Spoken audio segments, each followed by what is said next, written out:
Hey you. Welcome or welcome back to Where Are We Now? The series in which we explore virtual worlds. So far, just the ones in Gmod. However, today, we're coming out of that cage and we're going to be doing just fine because this series isn't anchored just to Gmod. Oh no, it's mobile. Gmod maps are a fantastic fit for this format, but there is a lot of great places to see elsewhere in gaming too. And if we only focus on one community in particular that makes great stuff, I feel like we're missing out on a good chunk of art that could make a lasting, meaningful impression on us. Don't worry though, Gmod isn't going anywhere anytime soon. For all you Garry heads out there, it will be back in full force in due time. But for today, we'll be delving into some handcrafted, intricately designed worlds of the hit hangout game VRChat. I've always heard of VRChat, ever since VR became really popular in 2017 or so. It's always been there in the background, outside of my sphere of gaming interests. No VR headset for a VRChat video. Weird, right?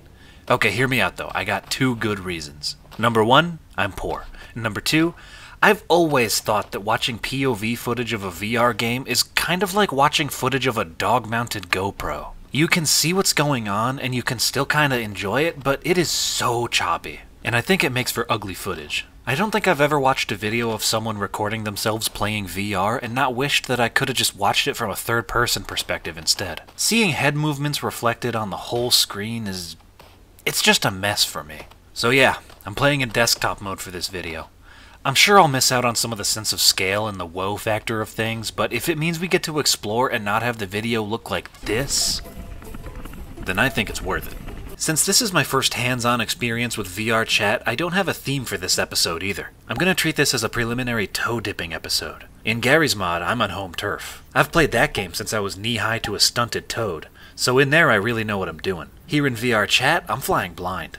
They say that first impressions are important, and boy do I have some of those. I really don't like how you can only see the thumbnail image of worlds before you download them and load in. On the Steam Workshop, most add-ons have a number of images you can scroll through to get a feeling of whether or not you want to download them, but not here. Here, it's all about the thumbnail, just like YouTube.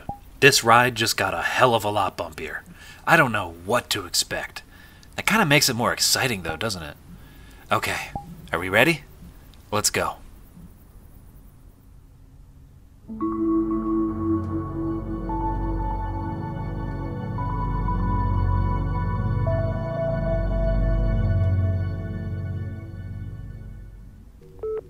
The first world we'll be strutting around in is called ORGANISM, created by DrMorro. Whoa. Okay, well at least we know something is wrong. There's no wondering here. Buildings don't just do that. At least, not where I'm from. It looks pretty rad, actually. So, what are we doing here? We came in from a phone booth, so I'd assume that this is like the Matrix and that this isn't the real world. Just a reconstruction of it. Or I guess it could be like the TARDIS from Doctor Who and we're time travelers. Alright, let's head on through door numero uno. Okay, here we are. Jeez, that mirror spooked me for a second, I won't lie. What's with this window? Why does it look like it's raining? It looks like some kind of security office we got here. Maybe we can find some info. 2038? Shit. We've got our time frame. We're in the near-ish future. This is a cool calendar design. If they had these in English, I might just buy one. Okay, so if it's 2038, then it's not out of the question that this window is designed to have rain droplets on it like this.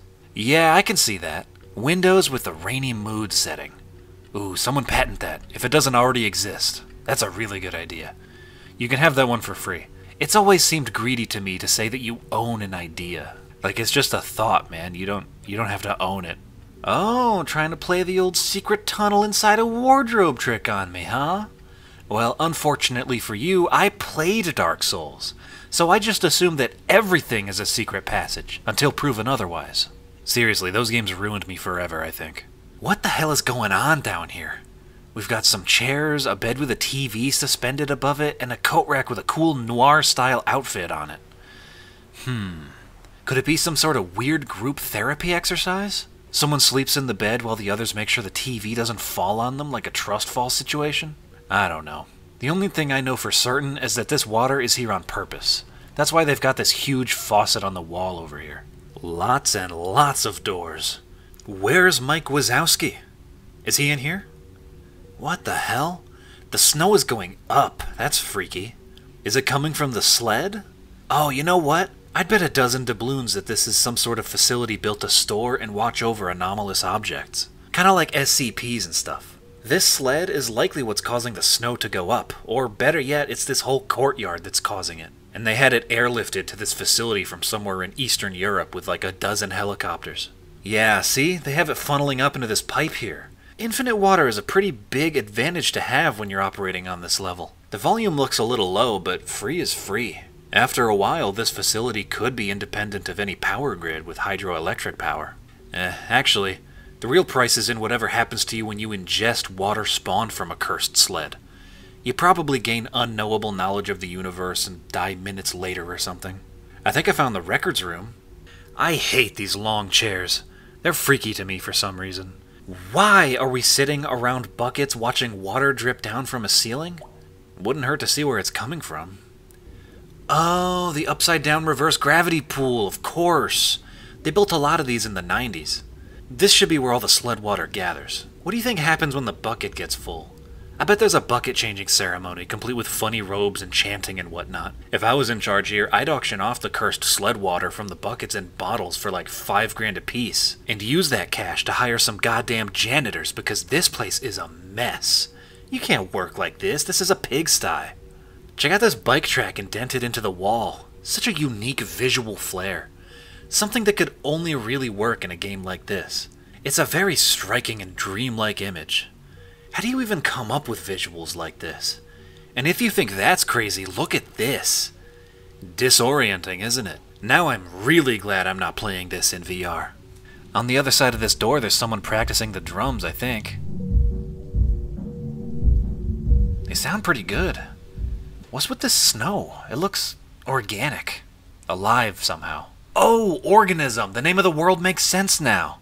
Well, I found it, everyone. Can we go home now? No. There's still like 3 more levels after this. That is definitely the biggest door I've ever seen in a video game. Or anything. I mean, the thing is huge. Who needs a door this size? Oh my god, is Cthulhu here? He'd better not be. We're not on the friendliest terms after our last poker night. This mixture of straight, natural lines and undulating ones here only adds to the dreamy feeling. Look at the curve of the steps. It's such a subtle touch. It would have been so easy to make them straight, but no, they went the extra mile. For us. Looks like we're in some sort of massive wind turbine now. There's a store here too, but sadly no fake brands to look at. It's kinda hard to believe that they're sold out of every single item, with the only access up here being that walkway with no guardrails, and this. Holy shit. DrMorro really loves playing with size and depth. This colony, or whatever you want to call it, is incredulously colossal. Pretty much a metropolitan city crawling the edges of a giant...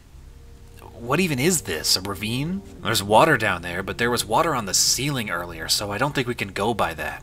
It is raining, so we have an atmosphere of some kind. It's giving dystopian future. Like humans as a species were forced to build and live underground after some horrendous war. Or this could be the extremely distant future. A future where the sun is so close to the earth that we can't live on the surface anymore. If that were the case, would we even still have rain? I suppose it can be an artificial rain. Oh, but the calendar from before said 2038, so that just blows this whole theory out of the water. Damn it. Hang on just a damn minute. Aren't we supposed to have another Y2K problem in 2038? Yeah, why 2038? It's a binary computing bug where traditional computers won't be able to represent times after January 19th, 2038. Dystopian future theory is looking pretty plausible again. In real life, the bug already has a lot of solutions that will most likely be implemented in time for the bug to have little to no effect on people's everyday lives. But it does give us some ammo to speculate with.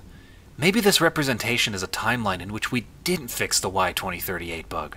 The solution just got caught up in red tape and bipartisan infighting and wasn't implemented in time, causing computer bugs, system crashes, the whole enchilada. The calendar could be a commemoration of the year that changed it all. Y2038 caused pandemonium, made our power grids fail, our nuclear plants explode, and forced us all underground, where the radiation wouldn't be a problem. And so we built and scavenged and evolved until our civilization looked like this, a distant echo of what we used to be. A series of items and scenes from so far in the future that our 21st century minds just can't comprehend their purposes. I guess if this is the extremely distant future like I think it is, then we could chalk up all the really strange and non-functional stuff like this tram here as art. Postmodern art. I mean, it's only 2024 now when I look at stuff like this as art, so this might even be retro by this world's standards. This room right here would be a really nice place to take a nap if it weren't for the fact that we're suspended hundreds of feet up into the air above the rushing water down below. This bridge valley is pretty nice too. It strikes me as this timeline's version of the Vegas Strip, but even more of a tourist trap. And I love the lighting, it looks really good with the rain. It reminds me a lot of the original Blade Runner movie. Better watch your step though, with all these big holes around. I wonder what caused them. Probably old world debris if I had to guess. Some solar interference or hurricane or something could have caused the ruins of an ancient 7-Eleven to come crashing down here. God, it's really lonely experiencing these VR chat worlds by yourself. It's like watching a movie in a theater on your own, or devouring an entire large pizza without anyone else around. These things are meant to be shared experiences, and yet here I am, all alone. I kinda like it in a way, but the fact that I enjoy being alone doesn't cancel out that unsettling feeling you get when traversing completely empty spaces with signs of previous lives. It's like once the people leave, the physical area itself feels dead. This next series of rooms strikes me as a hotel of some sort. Lots of doors, a lobby, and, entertainment, I think. Man, future entertainment blows. I bet they don't even have cartoons on this thing. Oh, Section 3. We're making good progress. Yeah, by the looks of things, we're still in the same geographical area, maybe a different district of the city. Could be residential looking at all the buildings down there. If we head up into this big ominous tower here, we can find a bunch of computers that look like microwaves, a tower of TVs, and some doorways that look like they can fuck with your atomic composition or whatever if you get too close.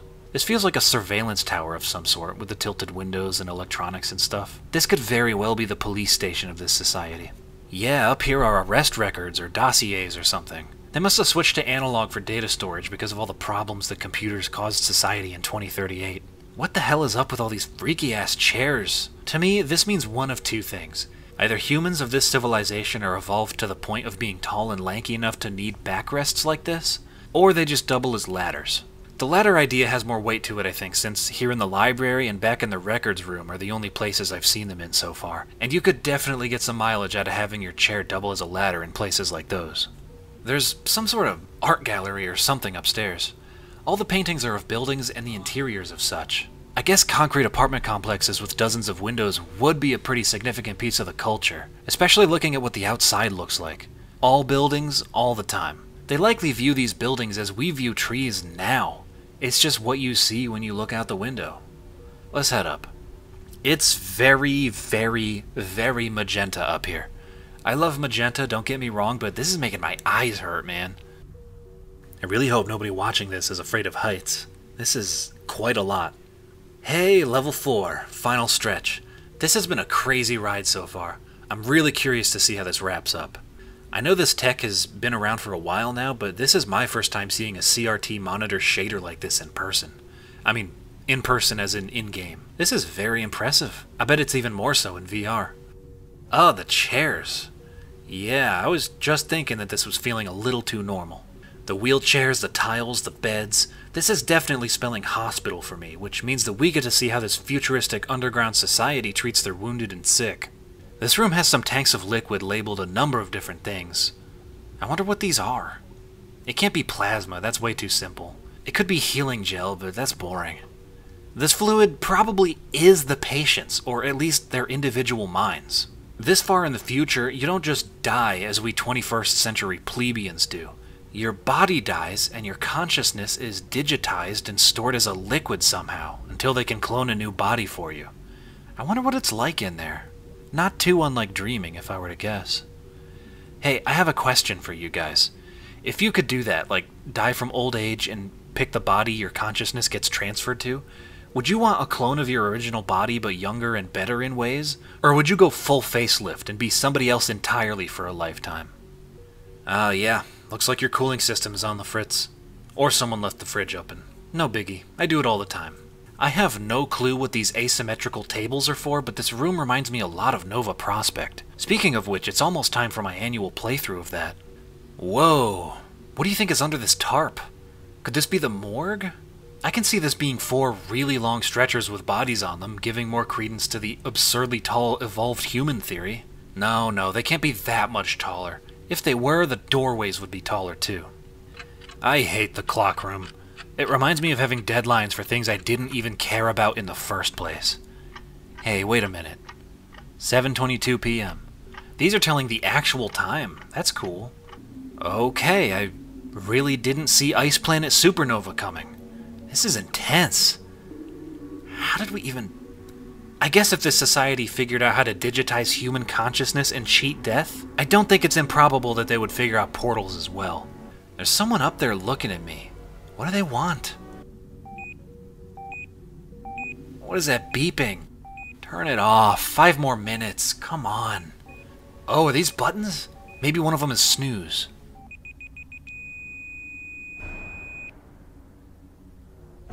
Whoa, what?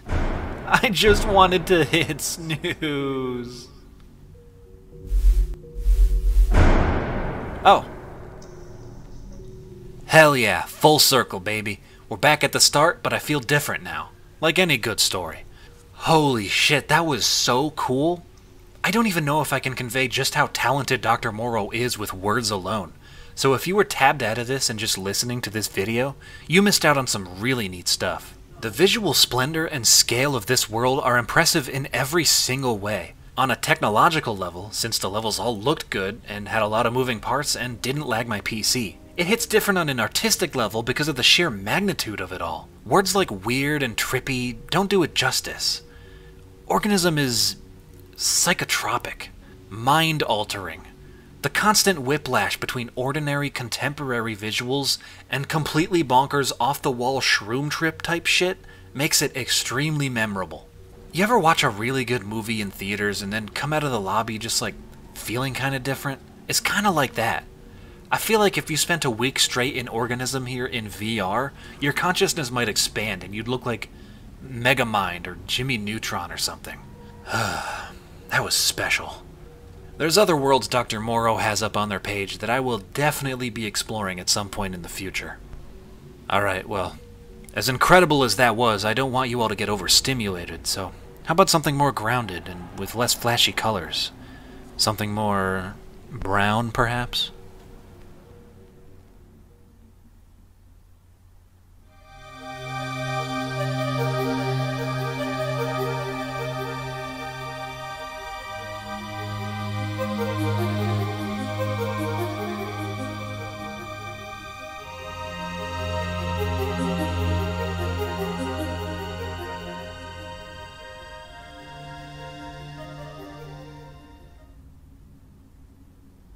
This world is called Terra Cotta Valley by Octuplex.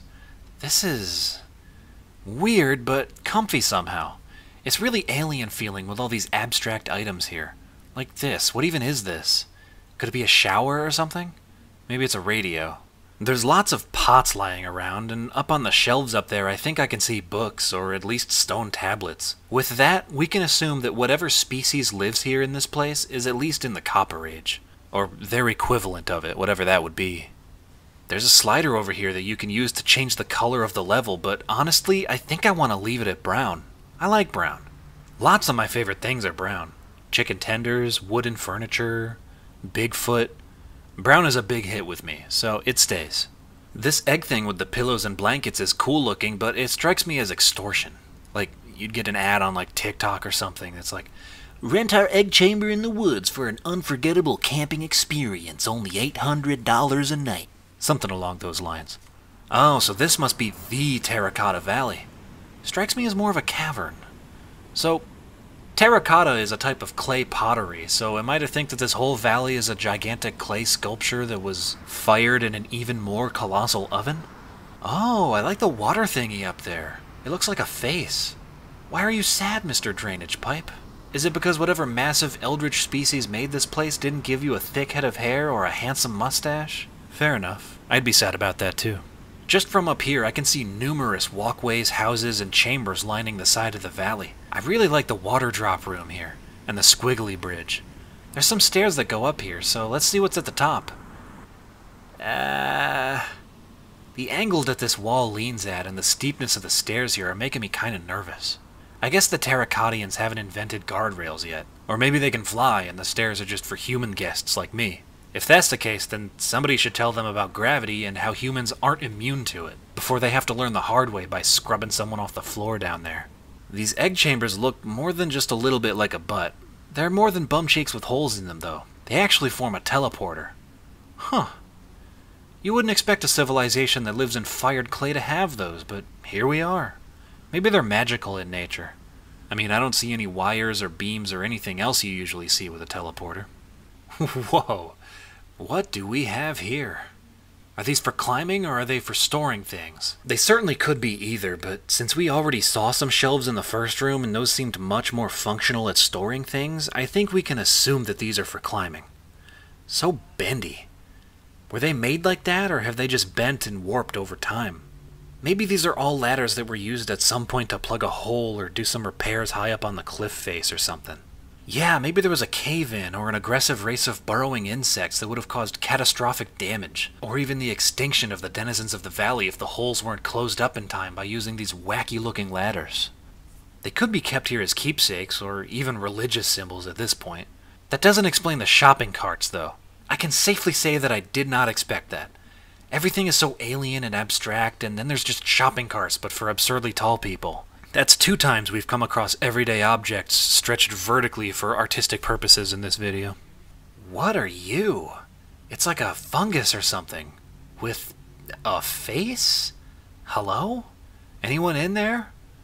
Is this what they look like? The people that live here, I mean? Interesting.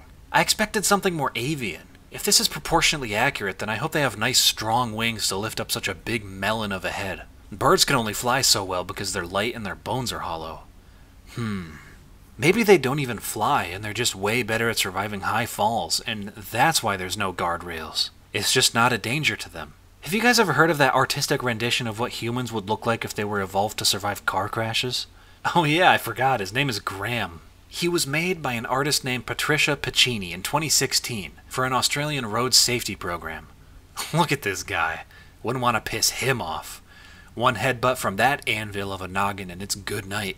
So yeah, obviously he looks weird, but that's the point. Graham's purpose is to emphasize that we as a species are not made to survive car crashes. We don't have a neck the width of our body, we don't have airbags between our lungs, and we certainly don't have feet like that. Ugh.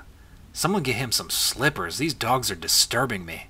If Graham here is designed like that to survive the impact of a car crash, then surely he would have some advantage over falling from high heights too, right? So maybe Graham here isn't too far off from what the residents of Terra Cotta Valley look like. This white puffball head sculpture here certainly supports that. The artist who designed Graham, Patricia Piccini, actually has a whole lot of mind-bending sculptures in her portfolio. I recommend checking them out. I bet she would love Terra Cotta Valley too. Her visual style has a similar biological abstraction feel to it. The back chamber of the valley looks like an inner ear. Hey, wait, what is this down here? I can pick it up. Oh yeah, that's right. There was one of these at the start. Is this a collectathon? Oh, you know it is. What did that do, though? Oh, I can double jump now. Sweet. I did not have Metroidvania mechanics on my exploration bingo card this time. So there's room for one more. That means there's got to be a triple jump somewhere, right? Every single instinct in my body is telling me not to, and yet, here I go.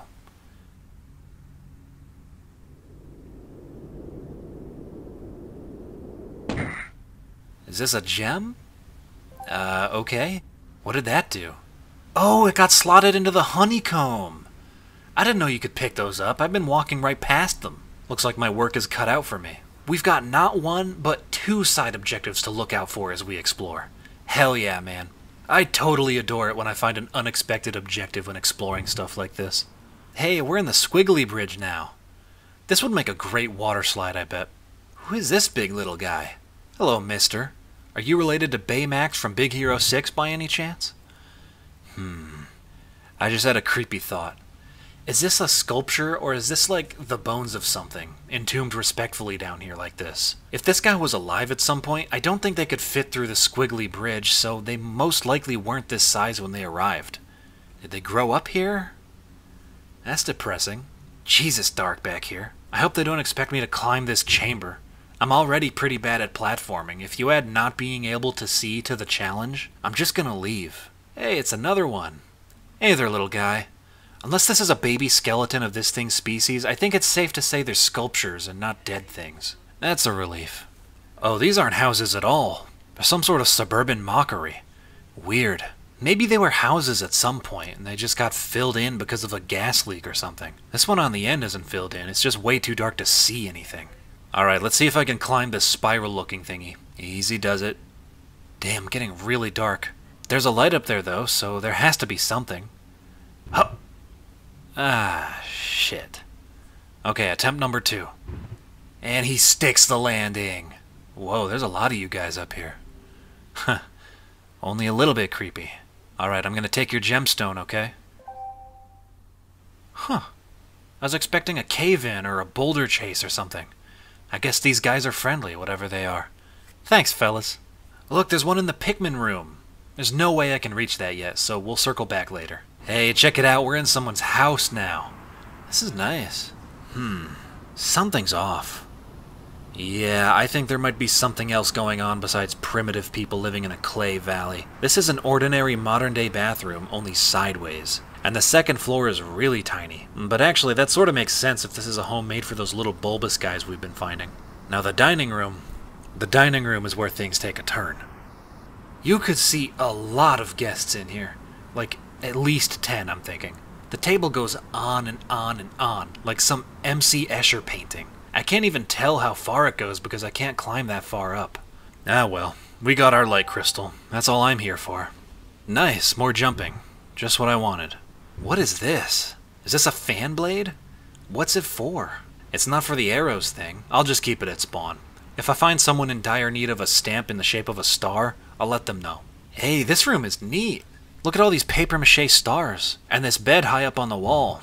I'd sleep here. It's high up, sure, but there's enough room to the point where I wouldn't have to worry about rolling off. My problem would be forgetting how high up I am. In my groggy 3 a.m. stupor, I'd probably get up to pee and end up breaking my ankles. This room would be a nice place to kick it, though. It's a weird trend I'm noticing with these worlds. There seems to be rooms sprinkled around that are created with the sole purpose in mind of making a nice place to just hang out with friends. It's a strange and lonely feeling, walking around them all by myself. It's only lonely for a minute, though. After that, I start to realize that there's going to be a couple thousand people exploring alongside me once this video gets uploaded. I feel a lot better after thinking about that. Ew, what the hell is that? It's like a freaky face. How do I get in there? Do I even want to get in there? It's too frigging dark in these rooms, man. I can't see anything. I need a damn light. That makes 2 or 3 areas now that are inaccessible to me because it's too dark. There's got to be a flashlight or something, somewhere. I need to find somewhere to meditate on this. Yeah, the shelf room has my back. I could concentrate there. Alright, so there's 2 problems currently. Light and jumping. If I had the 3rd jump, I could go into the Pikmin room, among other things, but that still leaves those dark areas. The question is, where would I find a flashlight or a lantern in a place like this? Couldn't go into those house things before. They were all either filled in or too dark. I don't think I've missed any passageways, but you never know. Hey, I just noticed there's a cantina here in the shelf room. That thing up there is supposed to be the menu. Wait, what the hell? There's a little hole in the floor back here. I missed this somehow. No way I can fit in there, right? Come on. Let me in. Come on. Oh, here we go. What's down here? Well, I will say I'm not a fan of this low-hanging ceiling. This must have been what Gandalf felt like every time he visited the Bagginses in the Shire. Another gem? I'll be taking that, thank you. Oh, what is this? A light source? Just for yours truly? You shouldn't have. Look at it. It's a pixie or something. It's the only living creature I've found down here so far, and it's locked in a cage. You want to come out, little one? Oh, hello. You want to come with me?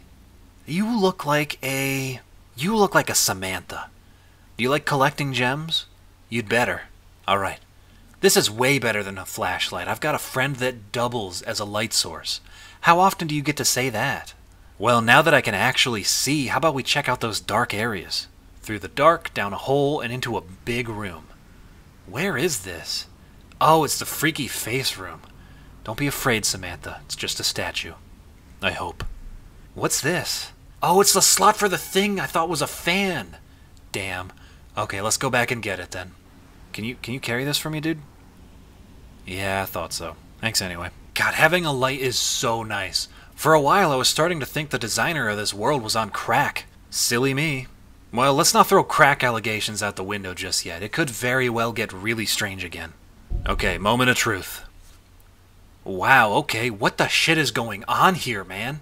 The Terra Cottians have a lot to explain. Why the chairs up on the walls? Okay, new theory. They're not fall-proof, they're just straight up immune to gravity itself somehow. And that's why they can have chairs up on the wall like that. They must be real tall, too. I'm pretty tall for a human skeleton, and even I can't reach this mic. I think we're meant to do some jumping here. Check this out, Samantha. I bet you haven't seen anyone jump on chairs like this before. Ah, flawless. Whoa. I'm not entirely sure why, but this image of the chairs on the wall tapering off and fading into the dark of the corridor is really powerful. Might make a good wallpaper. Here it is, the last jump upgrade. You're coming with me. Let's see. Oh, hell yeah, look at me. I'm a regular Jigglypuff. I got 3 jumps now. Okay, I think we should be able to access everything now. There's 5 more light crystals to go, so let's not waste any time and head straight for the Big Hero 6 room. This is nothing now that I have the power of sight. Better watch your backs, sea urchins. Thank God Samantha's here now. Some of these jumps are dicey even with the added light. Can you imagine if I never found her and I just tried to brute force this? Up, down, up, down, up, down. God, this is making me sick. Great Scott, this room's weirder than legs on a worm. That big indent in the wall makes it look like a massive subwoofer. I hope nobody plays Who Let the Dogs Out right now. I could fight it for a while, but I don't think I'd survive the second verse. I don't think anyone would. What's this place? Oh, I think we're in the Pikmin room. Yeah, this is slightly unsettling with the single chair in the middle. It feels like solitary confinement or something. Alright, we just need one more, and I think I know exactly where it is, too. This hole here in the staircase room from before. Yeah, there you are. This room is kind of scary. Such a steep slope here. I wonder if a person could survive sliding down that way. Probably, right? The slope at the bottom seems gentle enough, you just have to wear head protection. Alright, now that we've seen everything, who's ready to see what we unlocked by collecting all the gems? I sure am. Let's head back. Oh, it looks like a water droplet of some sort. What do you think, Samantha? Should we grab it? Yeah? Okay. Hello? It didn't do anything. I don't feel any different. I don't look any different either. Well, let me tell you something. Turns out, playing a game called VRChat, a game designed for virtual reality headsets without one, does have its disadvantages. I did a little bit of research, and what's supposed to happen is that you get little grappling hook powers that you can use if you reach behind your shoulder and grab with the triggers on your VR controllers. Of course, being in desktop mode, I don't have that ability. You meant to use these grappling hooks to climb into the sad face where all the water is coming from. After that, you just get the credits, and the time it took you to finish. Honestly, not really worth all the effort of collecting those gems and finding all the upgrades. It took me like an hour. You'd expect some old man with a cane to greet you up there and tell you how he got stuck in this exact same spot, doing exactly what you were doing, but he'd have his own dimmer, older Samantha with him. You don't get that, even if you do manage to get up there, but you know what? I'm still not the least bit disappointed. I thoroughly enjoyed exploring Terra Cotta Valley. We saw some abstract and artistic rooms, got a hefty dose of verticality, and had the chance to theorize about who lives here, and we made a new friend. The idea of a big underground area like this made entirely of hardened clay is really cool, and I'm not even sure if I've seen anything like it before. I particularly enjoyed all the curvature of the map, and that really reaffirms that it's a good idea to explore outside the world of Gmod at times. It's very difficult to get curves and organic shapes like the ones showcased here on the Source engine. Okay everyone, say goodbye to Samantha because it's time to part ways and head for our final stop.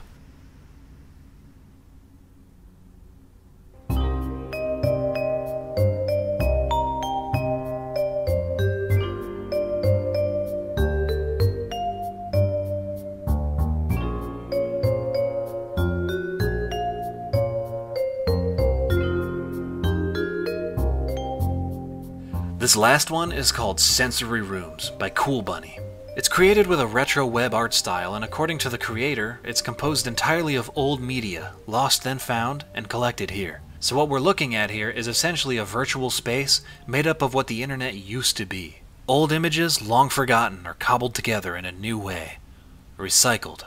And it looks downright lovely. This is, without a doubt, the perfect place for a late autumn picnic. I really like the way the leaves are animated here. And the colors. Don't even get me started on fall colors. I know some people can find us autumn Andes obnoxious, but I don't care. One of the best perks of living in a place like New York is that you get the most colorful fall seasons of anywhere on the planet. Vibrant oranges, grounded browns, and bright reds at every possible turn. It's like a kaleidoscope of arboreal splendor. I like to think of autumn as the reward for making it through the muggy summer heat. And let me tell you, it's a sweet reward. Hey, this spot isn't so bad either, but if you wanted to have a picnic here, you'd have to bring a boat or something. I'm sure the adorable frogs would be more than happy to share their pond as long as you toss them some cheese or something. Wait, do frogs eat cheese? I don't know. Just ask them first. There's actually quite a few residents here in the sensory rooms, all with stuff to say.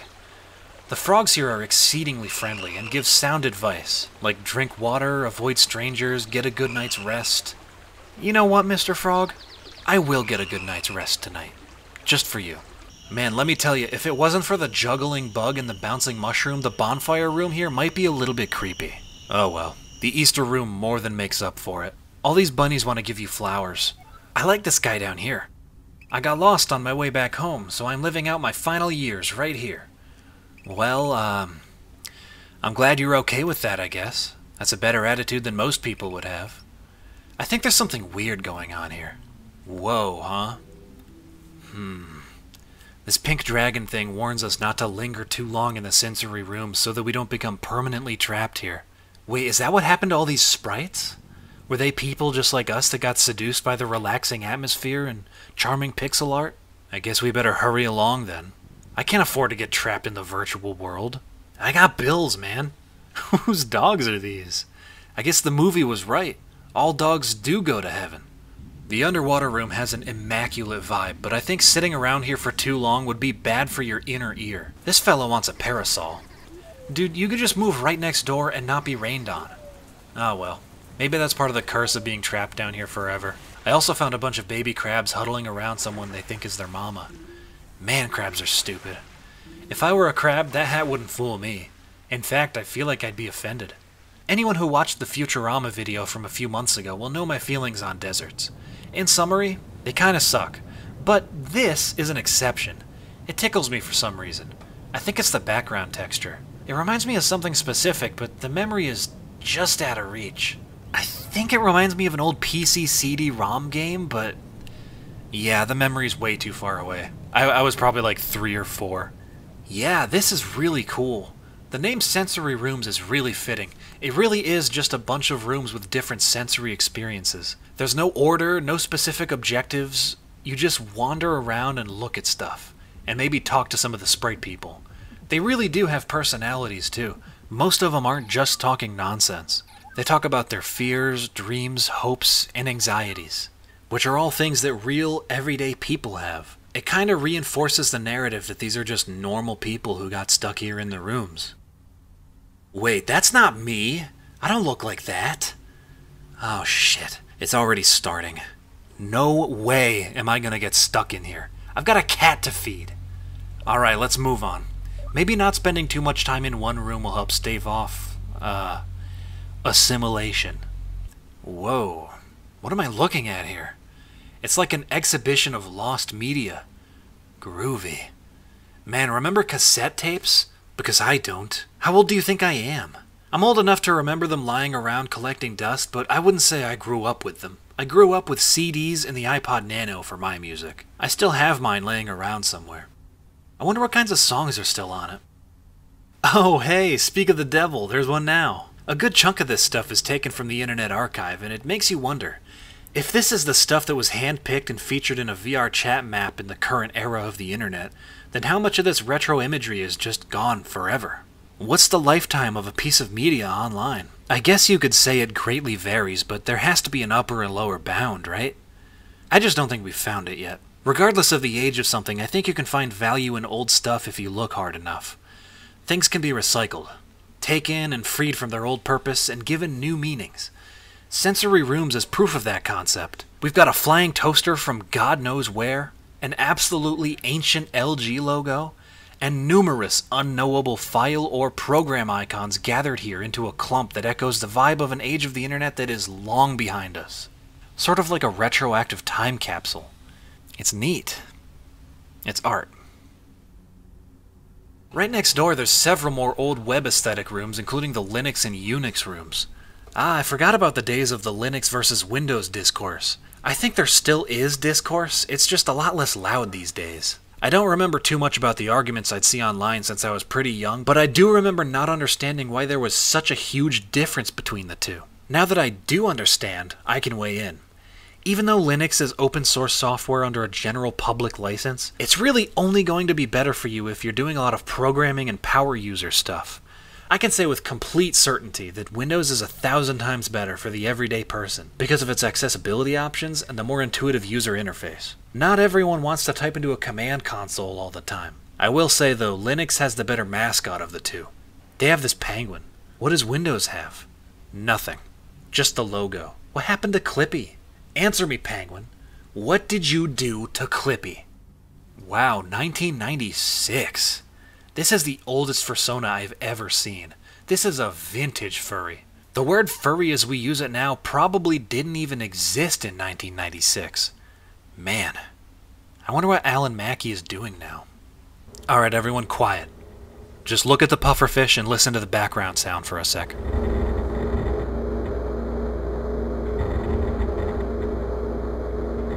I found hell. Again. It's not scary, though. Old web hell aesthetic is actually very corny. It's like Hot Topic. I kind of like this thing up here. I don't know what it is, but I like it. Oh, thank God. I found him. Clippy's alive. I guess he's just enjoying his retirement. It's probably pretty fun to see people come into the sensory rooms and get trapped here forever. They should have given him a Coors Light, a reclining chair, and a beer gut. Man, Windows World is totally nostalgic for me. The first operating system I remember fully is Windows XP, with that big-ass ugly green start menu button. Ugh. Look at it. Oh, I recognize some of these icons. That one's Quake, I think. And that's Morrowind. Music is my boyfriend. Oh, man.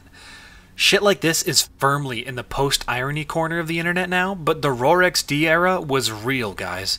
It was real, and it was scary, and I never want to go back. Wow, I forgot all about the stick fight shit. This stuff used to be all over Newgrounds and other Flash game websites. The browser games of the old internet were just different, and I know it's because when you're younger your perception of things is generally more positive. It's easy to disregard now, but I think there's something really nice about how we were able to find so much enjoyment out of something as simple as stick figures fighting. I used to draw stick figures on my homework assignments and stuff in elementary school. Dozens of them, on every page. My teacher said they were cool once, and I have never felt so validated, even to this day. I don't know about you guys, but when a skeleton with a joint in its mouth beckons me forward, I do not hesitate. Ugh. Why did they want to show me this, of all things? Why is that computer melting? I know that look. That's the Too Many Skyrim Titties mods computer. That's why this video took extra time to make. I had to replace my graphics card. What's with the damn chompers on this dude? I hate that. Ugh. Well, I think I've had enough. I don't want to get stuck in the sensory rooms, and if I go any deeper, I think I might. Let's call it here.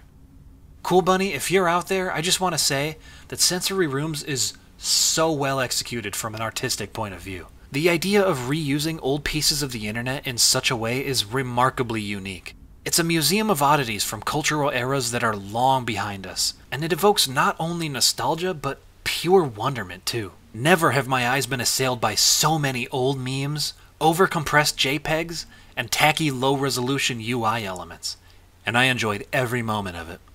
I think it's safe to say that kewlbunny has something special here. They hit the nail on the head. I wouldn't be at all surprised to see a bunch more of this old web aesthetic exploration stuff pop up in the world of virtual spaces in the coming years. It's a unique and severely underexplored idea. It just goes to show you that media is never truly lost. It's just waiting to be rediscovered.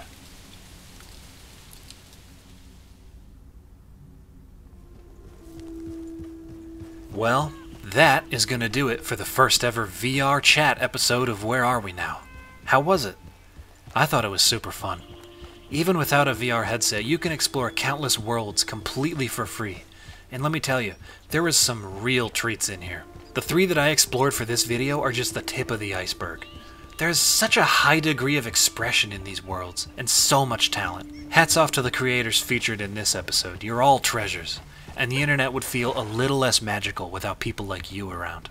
I want to take a moment to thank each and every one of you who watches my videos, and an extra special thank you to those of you who have checked out my other game review series, Games from Earth. If you haven't checked those videos out yet, then what are you waiting for?